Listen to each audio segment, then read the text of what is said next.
You need the help of the customer as well as your employees, as well as your partners, as well as the investors, as well as the society that supports you to accomplish things. And there is an exchange that happens. And that's being, I call it, having an ocean, being like an ocean. You know, in an ocean, there's all these different species that they live and they give and take.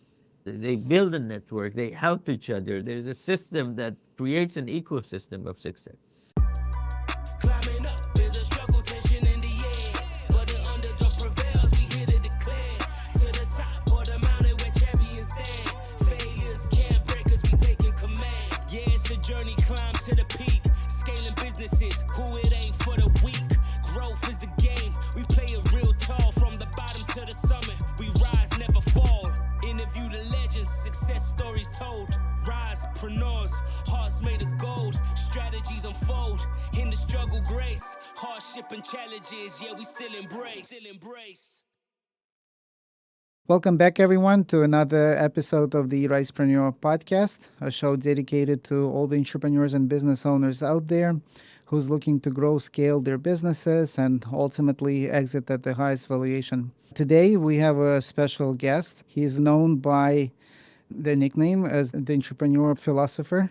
His name is Sid Mohasseb. He's also a serial entrepreneur, author, speaker, professor, investor, you name it. I would love to pick his brain today and see it live through his lenses. Sid, say hi. Hello, nice to be here with you, and thanks for the invite. Thank you for joining us. So, Sid, can we go back in time just as an intro, just to let everybody know what your journey, how your journey actually started, right?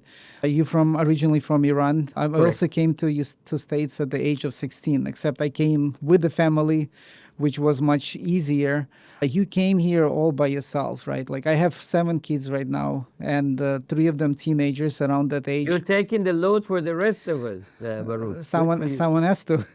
So yeah, I want, God willing, they will see this episode as well, right? The teens today and teens when I came here in 92 and you came much earlier after the revolution or during the revolution. What did you see when you came to America at 16? How did you settle? What did you have to go through to get started? I actually came about 3 years before the revolution, in 1976. 96. Well, And that's when I was born. I was 16. I just aged myself. You can see I'm on the older side of life. But again, there are 2 things that you can say. What did you see? People ask me, why did you do it? I always say that there's a line between genius and stupidity. I didn't know what, the revolution was coming. I had no idea all those changes. I came to educate myself, and based on something that my grandfather was from a smaller town in Iran, and when they came to the capital with my father, who was 7 years old at the time, my father asked, why are we going to the capital? And by the way, they had 9 siblings. Wow. He said, my grandfather said, in small water, small fish will grow. In big water, big fish would grow. I like my kids to be big fish. Interesting. With that kind of a mantra, I came to the States. Obviously, I couldn't speak English that well, but I went to school, and then I went to university. And I started my first company when I was in college, and sold that about a year and a half into it, and started as an analyst at a consulting firm. So during the first, I would say, the 80s, I worked with very large companies as a strategic advisor on operations and so forth, really large companies, IBM entities or Motorola or so forth. During the 90s, I did a lot of turnarounds, which is buying companies and turning them around and selling them with manufacturing, distribution, and so forth. During the same time, I started a number of companies in the technology business. In the 2000s, I did one big company that we were able to increase the revenue in about 2 years, 30-fold. A very profitable strategy, really worked. I exited that and I became an investor essentially in early stage companies, mostly in technology and distribution stuff. And then I sold that number of companies there, started a fund, was the president of Tech Coast Angel, which is the largest angel investment entity in US. And I jumped into one of our companies in 2010 to drive it to an exit. which we sold the company to KPMG, and I became the national innovation leader for strategic innovation leader for the strategy group there, and helped them build their fund and so forth. So in the past, as a fast forward, in the past few years, I write books. You get old, you think you have something to say. I do a lot of writing for a lot of different publications, from Time to Foreign Policy to, I don't know, Newsweek and Harvard Business Review, London School of Economics, Fox, and more. And I'm a professor at USC. I teach both in engineering and in business. And I still do some active investing, and I serve on boards, and I've done a lot of exiting. You mentioned exit. I've been on the buyer side. I've been on the seller side. I've structured deals and so forth. I've been in the hot seat of the entrepreneurs a number of times, having built a number of companies, faced cash flow issues, not having been able to pay the payroll or all of that sort of stuff. And I've been in the boardrooms of big companies like Union Bank and so forth, Ford and Honda and so forth. So I've seen the world from that perspective as well. To kind of give you the conclusion of it is, I guess I have the scars on my back to show every one of those battlefields. And naturally, I've built some sort of opinions in terms of what I see the world works or doesn't work. And I'll be happy to share those opinions, hopefully to provoke your audience to see, as you said, life from my lenses. Yeah, awesome. Let's go back to that 16-year-old, right? You went to school. Who sustained you? How did you get? Initially, this was before the revolution, so I went to a boarding school, and my parents did. Okay, so But parents then, funded it. then there was the revolution, and no money came. 19, you were on your own. Yeah. And that's how you got the idea of starting a business? So here's the thing. Yes, that was part of it. But I was working. I didn't have a work permit, so I worked for $1.50 an hour, which was nothing. And I was a TA of 2 or 3 classes simultaneously, and did a lot of stuff, whatever it took to get through it. There's one thing that perhaps is worth mentioning, and that's my perspective. And you mentioned it before we got on the recorded line about my perspective about entrepreneurship. I believe, and this is the way that the definition of an entrepreneur, if you go to the 1700s, is someone who has something and exchanges it with something of higher value. Now, later on, about 50 years later, there was risk added to it, that someone who has something, that could be a product, an idea, his time, whatever it is, and exchanges it or hopes to exchanges it with something of higher value, knowing that there is a risk. I think every entrepreneur is doing that, some for money and some for other exchanges, for something of higher value, the way they see it. And I think every immigrant is essentially an entrepreneur. They leave, they want to exchange what they have, their life, who they are, from wherever they are, and exchange what they have with something of higher value, knowing that there's risk. There's risk of not being able to sustain yourself, getting a job, blending the language, the culture, all of that sorts of things. So I think what drove me to come here, I think, is my entrepreneurship. What drove me to start the business was my entrepreneurship. And what drives me at 60 some odd years to still start new entities and be online with many companies and at the same time and teach and write is the same drive. It's in the blood. Can't help it. Actually, there's a Texas A&M study that showed that about 500,000 years ago, humans built this gene. And the gene was not, which drives us not to survive, but to thrive. That's exchange our situation with something better. So it is not only in my genes, it's in everybody's genes. But the vehicle everybody chooses, like you said, the risk involved or not. In everything we have a risk, right? You can always fail at something or not come across the right way as you expected. But some still find a cushion. They protect themselves, right? They hope that this is it, and with all the calculated risks that they take. But entrepreneurs, in some way, you can say, willing to die for I'm going all in. I'm going to spend all my savings. I'm going to go into debt. I'm not just going to zero. I'm going below zero. Yeah. It doesn't work out, and then you deal with all the consequences. So there's one thing that people I think confuse about good entrepreneurs. They're not risk takers. They're risk navigators. There's a very big difference. Tell us. Risk takers are in Las Vegas, throwing the dice and see whatever happens. Risk navigators are those who are making a bet based on the probability of success, their capabilities, where they are, what the product is, what the market is, who they are working with, their resources, and all that. So they're navigating through the risks that already exist, which is a very different perspective. And that's a good entrepreneur is a navigator, not a risk taker. But that also probably comes with intuition, right? As time progresses of us failing many times, you start to implement this idea of navigating through risk. Initially, would you say, also especially personalities, right? A-type personalities that just, I'm all in. As long as, again, you're not breaking the law, you're looking at the idea, you in some way taking risk. But Baruch, the thing about successful entrepreneurs is not that they see the world is it as white or black or a particular red and A type and say, this is what it is. Good entrepreneurs are the ones who have a sense of timing. I call it being a dancer. That they see where they have to change, where they have to shift, where there is, it's not what I think is right, it's where I see the market is moving and how those things. So there's a, hey, I'm going to die with this cause, or maybe this is not the right cause. I have to get something that's the right cause. And it may be a variation of what I have. And maybe that cause that I have is too early for the market, and I can get there when I get there. But I have to survive to get there. I have to be able to evolve and be in the game. Unless I am in the game, in the field, I can't do a home run. I've got to be at bat, as they say. So the key about good entrepreneurs is they know how to be a good dancers, realizing the timing. I don't use the word. I was going to say that pivot, so they know how to reflect and pivot when need to. Yeah.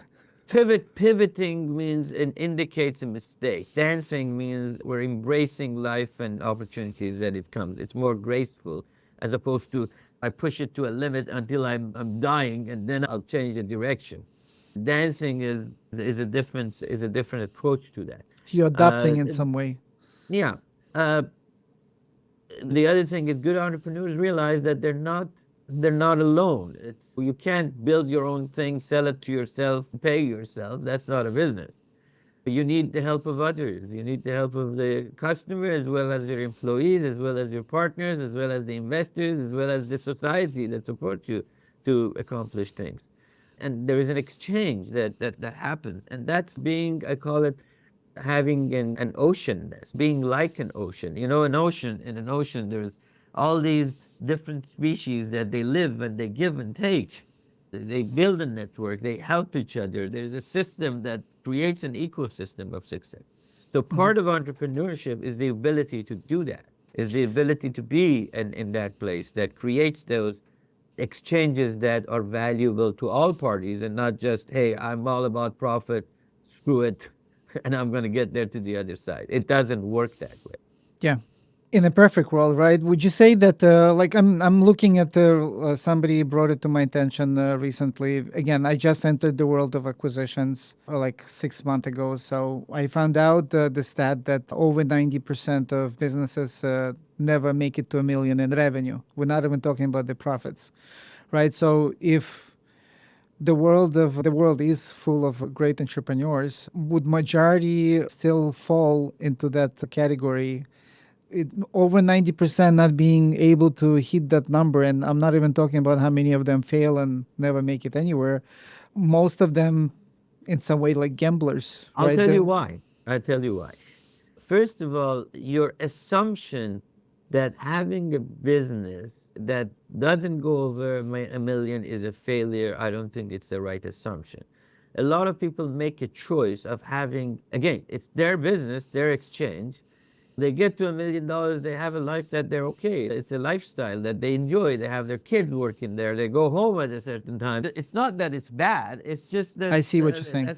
That they're exchanging whatever they like. That's their choice. The second is the transitions. I call it the million, 5 million, and 20 million marks. And then you've got 100 million mark that requires a different mindset in terms of running a business. It requires a different skill sets, a different openness, a different risk profile, a different skill profile, and so forth. You have a $1 million business, and your second cousin who's just graduated from a local thing is doing your books, and your daughter or your son is working at the business, and it's happy hunky dory. You want to go to a $5 million business, you now have to scale up in terms of technology you use, the way you manage people, your leadership scale, your all of that sort of stuff. You want to go to a $20 million business, now you need an infrastructure. You need to have a different structure to be able. You want to do a $100 million business, there's enterprise software and this and that. There's layers of delegation. It's how you scale has something to do with your desires and what you're willing to exchange and what you're willing to give. I see a lot of people that have gotten the business to $5 or $10 million, and it has a lot of opportunities, but for them, giving up that, compromising, being able to delegate, Lifestyle. all of those stuff becomes, the risks becomes bigger. Now I have a payroll of $200,000 a month as opposed to a $5,000, $10,000, $20,000 a month. So it's a bigger thing. And if it doesn't work, then the failure, the jump, the drop is much bigger. The exchange defines some of those successes. Also, as I mentioned, is the flexibility to be able to respond to market needs. You go open up a donut shop in a place where everybody has diabetes and they won't eat, then yeah, your donuts may be the best product, but hey, you're in the wrong place at the wrong time. It has nothing to do with your product. It has something to do with the other thing is I think people forget, and this is something that I've been focusing on for the past few years, this idea that entrepreneurs focus on outcomes, profits and revenue. But those are just outcomes. I don't care how good of a salesman you are. The decision to buy is not yours. The decision to buy is the buyer's. It's your customers. They see a reason to give you money and get whatever you have. From your advice, to your product, to your software, to whatever it is. They make a decision, and they have some reasons for making that decision. So your job as an entrepreneur is to satisfy that reason. If I have cancer and you have the cure for cancer, I'll sell my home. Yeah, Because it's my reason. A good salesman is not the one that has the gift of gab and bamboozles people. It's the one, if the company figures out what those reasons are, people will buy because there is value. The same thing goes about employees. We think we hire people, but in reality, they accept a job offer. And in their mind, they accept it based on some parameters. They're not accepting to work at 3 o'clock in the morning or think about your job. They're accepting based on what they think. You give them $50 an hour, they think they're worth $100 an hour, they'll give you 50% of their creativity, innovation, and commitment. They're thinking, oh, I have a mother who's sick, I need benefits. That's why they're taking the job. Then we go out and we say, oh, we have to have people belong to us. Guess what? This is not, we don't own anybody. This is, you go read the articles in McKinsey and by LinkedIn, by all these guys people have to belong to us. In reality, we have to belong to them because they're the reasons. They provide the reasons of doing something for us or not doing it. The same thing applies to investors and partners. Investors have to see there's an exchange. They get something. They have a reason to invest in you. And it's not just because you have a good idea. It's because you can execute. It's because they can talk to you. It's because the cause that you're investing in is important to them. And partners the same way. Your supply chain people work with you because you're a good person, because you pay on time, because you don't squeeze them too much, because they're confident that you can pay. Because you're Apple, and if I have a supplier to supplying things to Apple, then I can put it on my site and I get some credibility. There's a bunch of reasons that people do things. So the focus has to shift from outcomes to reasons that drive those outcomes. Good entrepreneurs have always done that, but we're kind of losing that because it's all about exits and all about profits. And exits will happen if you have the right thing and the right reasoning. They won't happen if you don't. Love it. Thank you for expanding on that idea. I'm looking back now, I was looking at it as a black and white.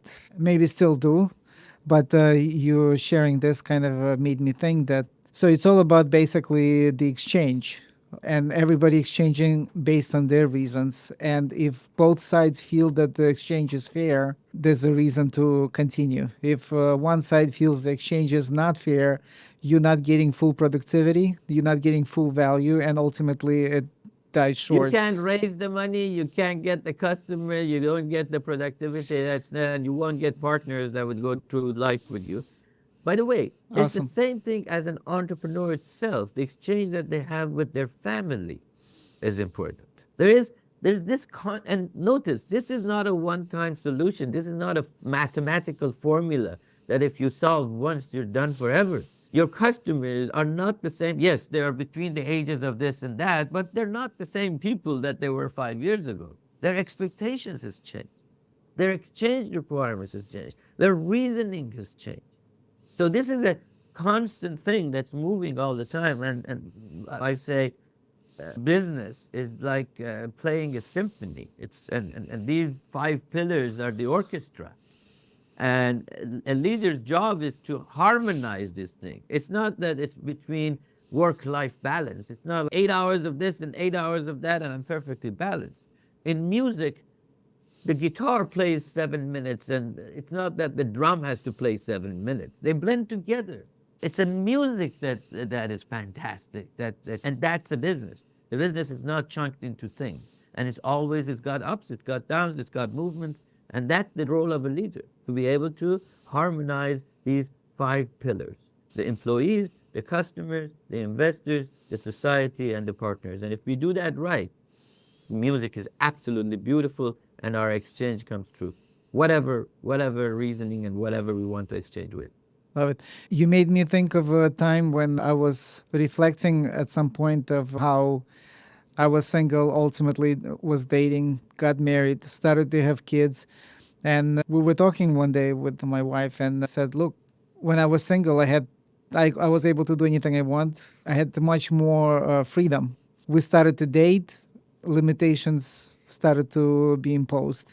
So further we went in life, right? Like we used to date, we would travel a lot. As soon as we got our first child, all that had to diminish. We attempted to go to the movies with the newborn. Good luck. So so I was in many ways resisting what was happening. Right, I was not dancing like you introducing this concept. I was not dancing with time, and so biggest frustrations were coming when I was working from home. I was trying to program. I was a web developer at that time, and kids would be around, and they have their needs. So when you not adapting and you're trying to do your thing, that's where all the frustration and arguments start to be awakened. But if you dance, you adapt. Now the exchange is completely different, and you evolve much faster, quicker, without all those unneeded frustrations. So the fun, that's a wonderful thing. I want to talk to you about a couple of things. One is you are where you are, or in the being single, married, kids, seven of them, by making a choice at every one of those events. And you're still making a choice every day in terms of who you are. You're doing this podcast for a reason in your mind of why and how and what you're trying to accomplish, right? So it's a matter of choice. So let me try you to walk through this example. Let's say, being a programmer, I think you have some sense of math. So if we say this is point A and this is point B, and we draw a line between these 2 points, can you tell me how many points are on that line?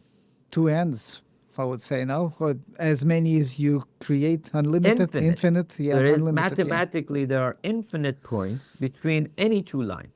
Okay? So if this is A and this is B, there's infinite points in here. Now, if I put another line over here, another point over here, this was A, this is B, I'll put C here. How many points between this?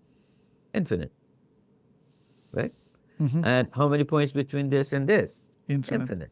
Now, take this and say this is your 8 years old, or 18 years old, or 80 years old. There are infinite number of instances ahead of you, equal amount as you have had in your past life. Wow. Equal amount to make a decision and a choice. They're not the same choices, but they're equally potent. They are equally powerful, Wow. This is crazy. isn't it? Yes. I see what you mean. And we basically every moment we're facing a choice. So people tell me, how do I know I'm an entrepreneur? I'll say, hey, I'd like you to do this. Today, when you go to work or you want to buy groceries, as opposed to taking a left turn, make a right turn. You just made a choice. You just made a choice. So you have the ability to make a choice. And if you have the ability to make a choice, that makes you an entrepreneur. Just practice Yeah. making a choice and realizing that you are in control of those choices. Now, my choices are very different than you, right? So my last book is titled You Are Not Them. Because we always say, hey, here's a how-to book. Life is not like going to IKEA and buying a bookcase and assembling it.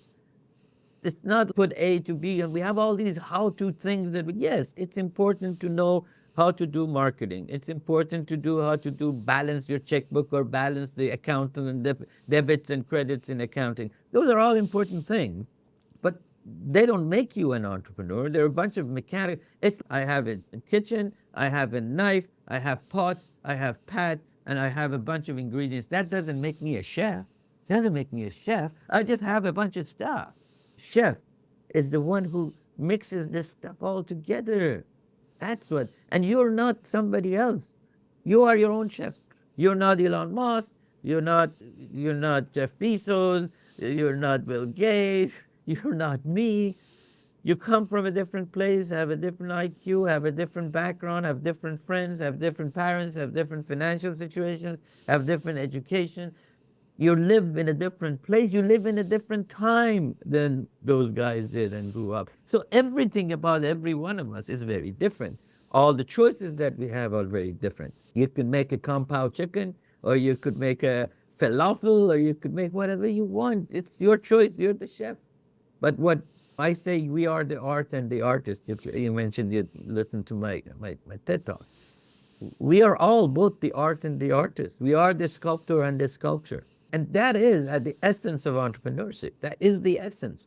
And if you take that choice and you apply it to everything else that you have, you would see that there is a lot more that we can do, but nobody can motivate you. Nobody can tell you what to do, because you are you and it's inside of you. You can't be me, and I can't be me. I can't be you. Which one is better? They're both good. Yeah. Which What talks choice to is you? better? Is the choice better that Mother Teresa made to exchange what she had and her capabilities to solve poverty, or is the choice better of what Elon Musk makes? It's different depending on how you view life, depending on what you consider of higher value. Yeah, because then you're introducing this new level of tolerance of being not comfortable and going through it because your desire is so big. That's your choice. That's what you want to do. Whatever others won't tolerate and would fail, you would prevail and go through it. As long as your desire is above and beyond all the things that you will face. Interesting. I see why they call you the philosopher, entrepreneur now. But see, that's what we're missing in our life. We just, life happens to everybody, work happens to everybody. You wake up, next thing it's time to go to sleep. I'm going to ask you to change this for me. Do me a favor. Life doesn't happen to us. Work doesn't happen to us. We happen. That's a victim mentality that has been promoted. I am creating life. I am creating work. I am blending it. I am the conductor that puts this music all together. When we say change happened to us, you see what people say, oh, we have to have a change management. Why? Why do we want to manage change? We've got to embrace it. Change is the only friend that you have that provides you with options.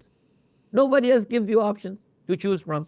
Who gives you options? Change. Because it's not this and it's not that, there's a new option. If there was no change, we would be your 7 kids with exactly with the same age as they are today. They will never get married. They will never go to school. You could never dance at their wedding. You could never have a grandson or daughter. You would eat the same thing every day. It would be horrible. God forbid, yes.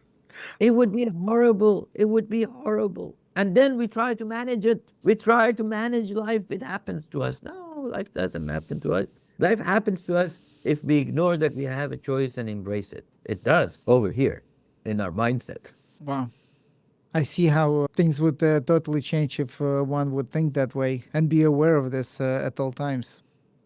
Sid, if we would go back, I want to again bring it more to entrepreneurs that Sure. with businesses and everything. So you invested in some, you exited some, you were actively involved some. So if we would go back in time, right? I know you probably embrace every single experience that happened because it was exactly the way it should have been. You're starting to know me well, huh? So I'm just trying to picture if you would go back and rewind 40 years, rewind 50 years, what would have been different? Like, what do you see? I mean, times changed. Psychology of people did not really change, right? I don't know how it was in the 80s, 90s at workplaces, right? I came here in the 90s. So the new generation, the older generation, the mindset's slightly different. The programming from upper sources also different, right? Then what do you see? What would you do differently if you would, again, I know it's you, we not necessarily you. Again, so many thoughts at the same time. I'll tell you. I know where you're headed. I would do a few things that may sound silly. One, I would read more with the objective to learn more. There is something that I used to say myself 10, 20 years ago, which was I adopted to the notion of fail fast, fail often. And then I found out that it was foolish. Failure is not good. It should be learn fast, learn often. I don't have to fail to learn. I have to be open to listen, to watch, to Wow. observe, to sense, to learn. The idea is not the failing. The idea is the learning. I would be more alert to learn. I would be more open to learn. A specific approach to learning that you take. Right now, we flooded with books. Now AI is there. You're getting also all kinds of books from AI. Is there a specific order of what you would learn? So let me tell you. So let's talk about AI for a minute because I know a lot of people are concerned about it. I wrote about it in my first book 7 years ago. The last chapter is the 2-minute warning 7 years ago. And I said, hey, watch out. AI is coming. It's going to do this. It's going to do this. And you're going to be able to, you want to push back because your job is this and your job is that. But here's the thing. The thing is, when I talk about listening and learning, what I have found is that people don't listen to learn. People listen to respond. Listening is, there is always so many messages that are coming to me if I'm open to hear it. You are teaching me something today. You don't know it. I don't know it until I listen. When I listen, then I can put that in context. Now, how do I put things in context? By having a variety of the things, by changing my frame of reference to be able to put things in better context. If I see the world only through my glasses, I only see the world through my glasses. If in your bedroom there is one single window and you see through that window and it may be beautiful pictures and it may be, but hey, you can't see 90 degrees this way where the fire is coming. And you can't see to the left of you when the gold pots are there. Unless you take your head and go outside of that window and look at it. We look at life from one perspective through our own lens. So learning means changing your perspective, changing your frame of reference in order to get, now, does that mean learning math? Yeah. Does that mean learning history? Yeah. Does that mean learning geography? Yeah. Does that mean learning politics? Yeah. Does that mean learning? Yeah. Whatever I can consume. Now, the good news about the AI is, now we have these machines that have the ability of processing information a lot faster than we are. If I can use a calculator to quickly calculate something faster, should I not? You should. Doesn't make me dumber. It just makes me smarter, faster, better. If I have all these things, the AI machines that are doing things, consuming information, processing information, and I can have access to it, it's like I just got another massive brain and I put it right next to my head. I'm now wonderful. I can do. The problem is we are hooked, we are addicted to the sameness of the things that we do today. We think Our value as an accountant is this adding these numbers and putting it in this framework. But our value as human beings is a lot more than processing mundane information. Our value is in the creativity, innovation, and building beyond what we have imagined before. But we're not ready to make that transition yet because we're stuck with, which is understandable. How do I make a living? How do I make a living if this job is gone or that job is gone? But the You fact got a is, dance. learning is now a lot easier. That's why you see a 5-year-old today that has a much more. You can look at your kids, look at it compared to yourself, and if you look at them compared to me, your kids are consuming It's a wow, yeah. information, intelligence like there is no tomorrow because they have access to it. Now, what do they do with it is a different story. What do they do with it is a very different story. What the biases that we're introducing in their mind, hate this guy, love that guy, drawing lines between things. We are actually binding, boxing their creativity with our biases that belongs to a different environment. But would you say the same thing happens when we consume somebody's content? We getting their biases and everything else. Like how So one. I have a neighbor here. We're both authors. This guy is a much bigger author than I am. He has 20 books, all bestsellers, whatever. And we were walking our dogs and we started talking. And he said, I'm surprised that these people, these authors that have so against chat GPT and it's the creativity that goes into that thing, not the writing that matters. They're forgetting that their capability is not the ability to write a sentence. It's the ability to come up with a new vision and imagination that gets people into a different. It's that matters, not the writing of the thing. A lot of people are stuck with, if I can't put that sentence and a computer can put that sentence, then I am useless. That is the wrong thing. You are not useless.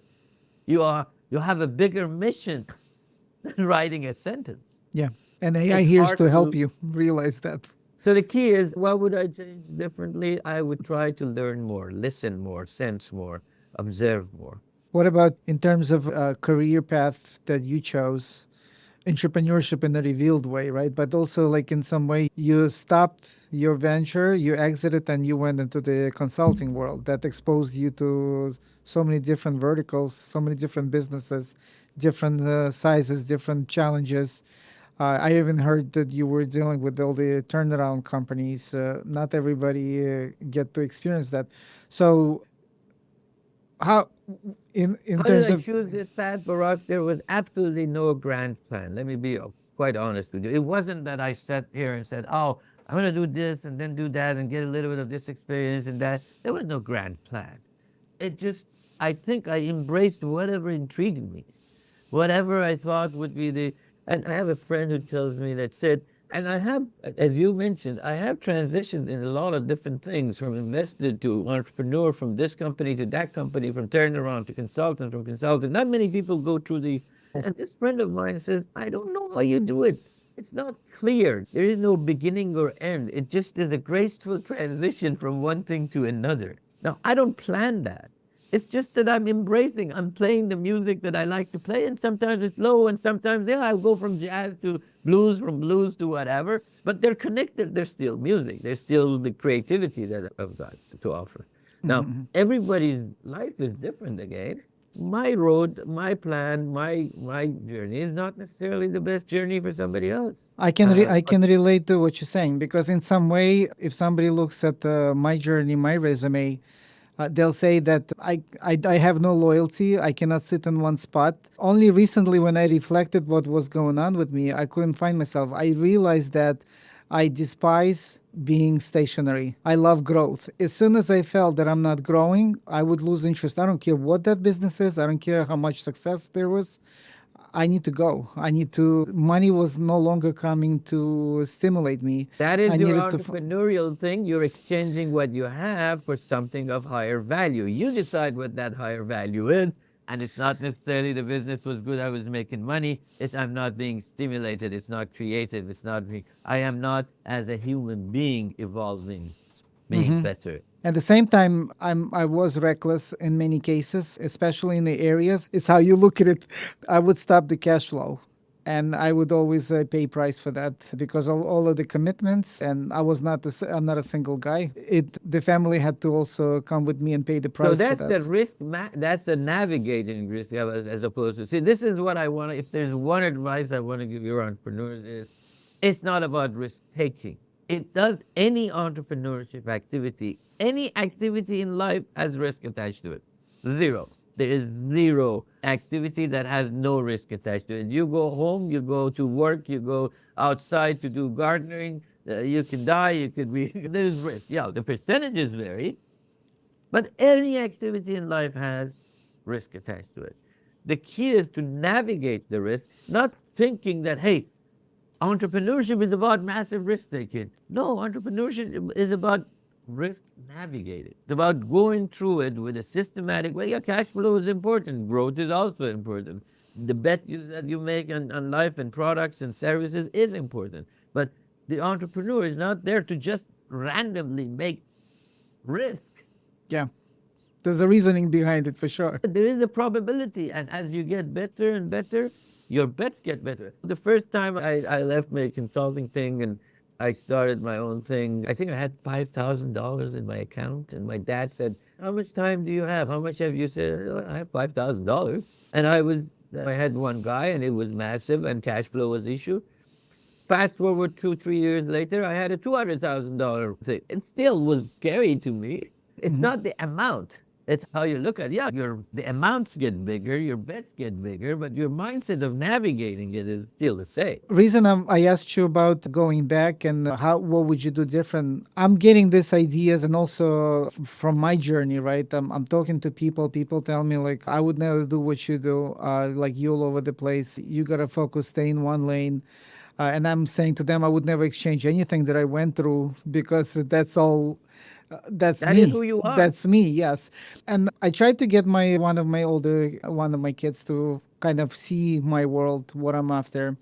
After 3 months, he decided that he wants to do his own, and I'm not on a way to push him to be me. So they say that you can grow, and there's also intentional growth, right? Who you want to become, what do you want to achieve.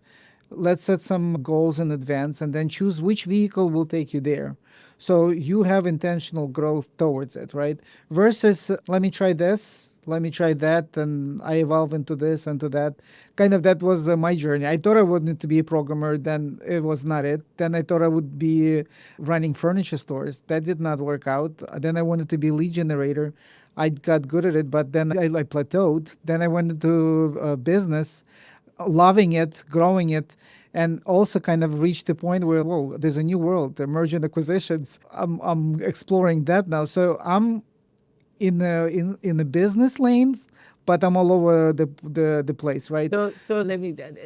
It's good. So the question is, which one is better, and which one is more logical? Would you So set it? logic Yeah. says- Would you set as a logic goal and says- go? Logic says you have a structure. That's logic. You have a structure, a beginning, a middle, and an end. You define the end. You create a road, and the road goes this way and that way through the mountains, and you get there. Okay. There's a couple of problems. For example, you have these people that have a vision board, which is, here is who I want to be, and let's. Do you trust the 18-year-old of Baruch? No, Was his absolutely vision not. perfect vision? So why would I have a vision board that was designed 20 years ago, and then I continue following this based on the intelligence, knowledge, experience of an 18-year-old? That doesn't make any sense. So the vision and where we are should constantly Evolve. evolve and change because of the experiences that we have, because of the maturity that we get to, because we're human beings and we're evolving, because the world is evolving around us. Right? So I'm not for, hey, vision boarding this and then tunnel visioning towards it. Yes, tunnel visioning is a much easier process because it's logical, well defined. You do A, you get B, you do B, you get C, you do C, you get very logical. But I think there's a place in between, which is, it's not preconceived vision of an 18-year-old or a 24-year-old coming out of college that defines where we're headed. It's broader perspectives of who we are as a human being, what our life priorities are. And those are the things that create the boundaries the lanes that we operate within. As we learn, we may go to the left lane or the right lane, but we're still the same. Baruch of 20 years ago is probably the same guy, 90% of who he is. If you go to the roots of what drives him, the same guy, The values. the values. So that hasn't changed. You've just tried to express those values in different areas. And maybe it's business, maybe it's religion, maybe it's playing soccer, maybe it's whatever it is, maybe it's. But those values are the things that define you, not the vision that you say, hey, it's good to be Elon Musk, it's good to have lots of money. Yes, having money will make life better for you, and not having it definitely would make you miserable. There's no question about it. But making a lot of money doesn't make you happy. Now, people don't have it and say, hey, Sid, you have money you don't know. Yeah. Or I'd rather be miserable with money, right? So that's I another would thing. rather be miserable with money, but I Than would without say money. there's a choice of not being miserable without money. Yeah, choice. There is a choice of not being miserable without money. The choice that drives you is not money, it's the miserable or not miserable. And we make an adjustment to the way we behave based on the choices and the values that we make. I have obviously followed a similar thing as you have in life. So I'm not but hey, somebody likes a tikka masala from India, and somebody likes a kung pao chicken, and somebody likes a vegetarian dish. We're all different. If we were all the same, it would be horrible. Yes. Would be a total disaster. It So would be a total disaster. When you talk about your son, you can't change who he is. You don't see the world, and with all due respect, you will never see the world from his eyes. Never, ever. Doesn't matter that he was in the same home. Doesn't matter that you've provided him with all the guidance in the world. You will never see him the way he sees himself and he sees the future.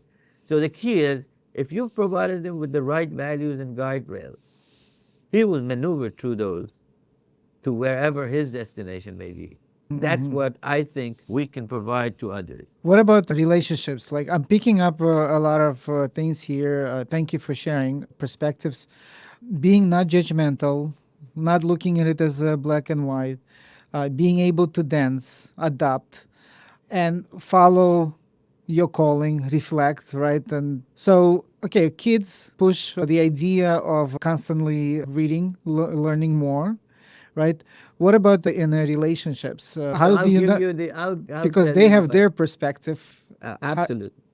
Absolutely. So when being old has this benefit or the curse that young people ask you questions. So when people are getting married, they come talk to me and say, hey, what do you think, Sid? You know, my wife and I have a wonderful relationship for a long time. And they say, so what is the secret? What do you think? And sometimes if they don't, I think I feel an obligation to give them advice, which is horrible, but you still do it as an old guy.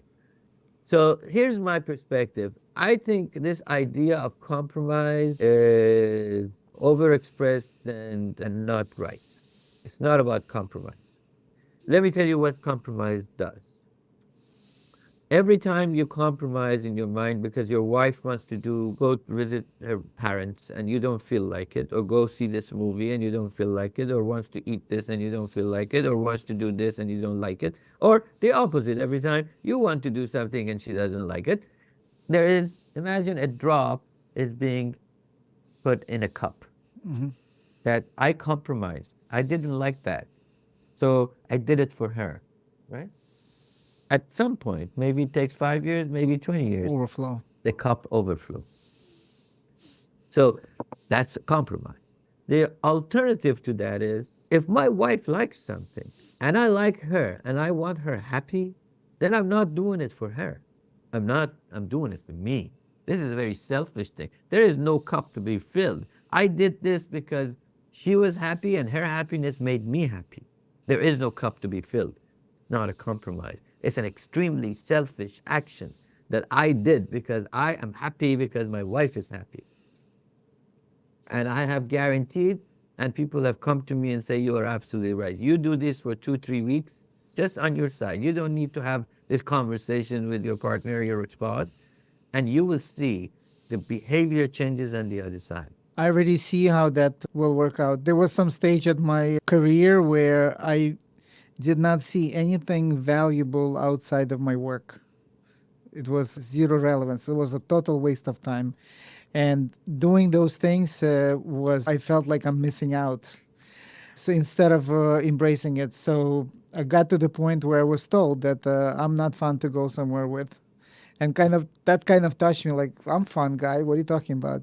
And that what you just shared, now I'm reflecting on that. That's exactly, again, not intentionally, not consciously, exactly what was going on. I'm not doing it necessarily for me, but because seeing them happy makes me happy, I don't need to force myself. Let's go do it. One thing about going back to your entrepreneur theme, if you're starting a business, and this is I say, what do you think about what does your husband think about this? What does your wife thinks about this? Let me talk to them. If you can't sell an idea to the person who is most interested in your success, you can't sell it to anybody else. Ouch. If you cannot sell it to the person that is the most interested in your success, you can't sell it to anybody else. You can't convince anybody else that's a good idea. Guilty of that. Many ventures I started it. She was against it. Those did not work out. She said that your avatar is not realistic, no such thing. And that was just too optimistic. Yeah. Wow. Yeah, see, like one little thing, like you said, right? Go for learning. Learn, try to learn. One idea in the infinite dots changes everything that's coming your way right after that. That's fascinating. We're all entrepreneurs. It's not success as others define it, it's satisfaction that matters. Success is defined by others.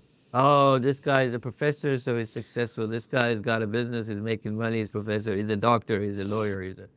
It's defined by the society. But satisfaction is defined by you. So true success comes from abundance of satisfaction. And that's your choice. And that ultimately spills over to everybody else. And if you're spills over to satisfied, everybody. what you have, that's what you share. Then your ecosystem is satisfied, and then your music begins to play. And Awesome. okay, Sid, beautiful. Thank you. We coming to an end. Anything you want to say, share with the audience as last words, in addition no, to how to reach out don't to you? leave change. Don't leave change to chance. So how would people would find you? What's the best? My name, as you see it on the screen, Sid Mohasseb. You type that, you'll see all my books and articles. And my email is sid@mohasseb.com. It's pretty simple. You can find me. Site is mohasseb.com. You can see all my different things that I do and background and all of that. So I'm pretty easy to find. I will include those links in the description of the video. I'll ask my team to make sure it's there. Thank you again, Sid, for joining Pleasure us. to be with you, Barak. Thank you. Pleasure Thank to you. be-